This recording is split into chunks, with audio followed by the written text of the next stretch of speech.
एक बार की बात है, किसी बड़े शहर के पास एक छोटे से गांव में एक शांत और समझदार गुरु रहते थे।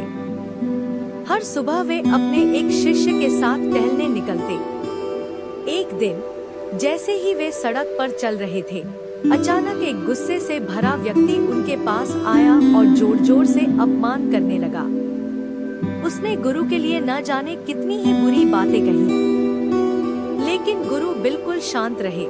चेहरे पर हल्की मुस्कान लिए वे आगे बढ़ते रहे। वह व्यक्ति भड़क उठा। जब देखा कि गुरु पर कोई असर नहीं हो रहा, तो उसने और भी बुरी बातें कहनी शुरू कर दी। उनके परिवार, रिश्तेदारों तक को अपशब्द कहे, मगर गुरु तब भी मुस्कुराते हुए चलते रहे। आखिरकार हार कर वो व्यक्ति चला गया।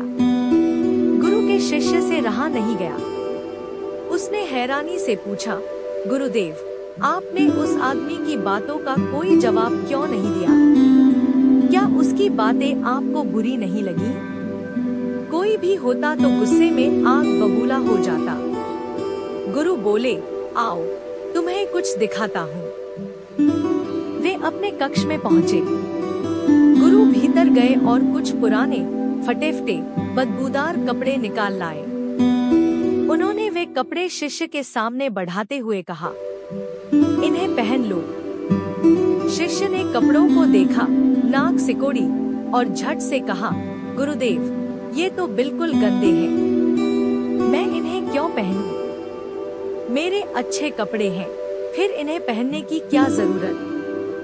गुरु मुस्कुराए और बोले, बिल्कुल, जैसे तुम इन मैले कपड़ों को पहनने से इनकार कर रहे हो, वैसे ही मैंने उस व्यक्ति के गंदे शब्दों को अपनाने से इनकार कर दिया। जैसे ये मैले कपड़े तुम्हारी सफाई बिगाड़ देते, वैसे ही उसके अपशब्द मेरे मन को मैला कर सकते थे, पर मैंने उन्हें पहनने की जरूरत ही नहीं समझी। किसी का गुस्सा, बुरी बातें या अपमान तुम्हारे मन तक तभी पहुंचते हैं जब तुम उन्हें अपनाते हो। अगर तुम उन्हें अपनाओ ही नहीं, तो वे तुम्हें छू भी नहीं सकते। शिष्य मुस्कुराया। आज उसने चुप रहकर उत्तर देने की असली ताकत समझ ली थी। इस कहानी से हमें यह शिक्षा मिलती है, दूसरों की बुरी बातें और गुस्सा तभी तक तुम्हें प्रभावित कर सकते हैं जब तक तुम उन्हें अपनाने की इजाजत देते हो। ठीक वैसे ही जैसे गंदे कपड़े पहनने से मना किया जा सकता है, वैसे ही अपशब्दों और नफरत को अपने मन से दूर रखा जा सकता है। शांत रहकर मुस्कुराना ही सबसे बड़ा जवाब है। अगर हम दूसरों की नफरत और गुस्से को अपनाना छोड़ दें, तो हमारे जीवन में क्या बदलाव आ सकते हैं?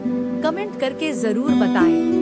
अगर कहानी अच्छी लगी हो तो चैनल को सब्सक्राइब करें तथा कहानी को लाइक और शेयर करना न भूलें।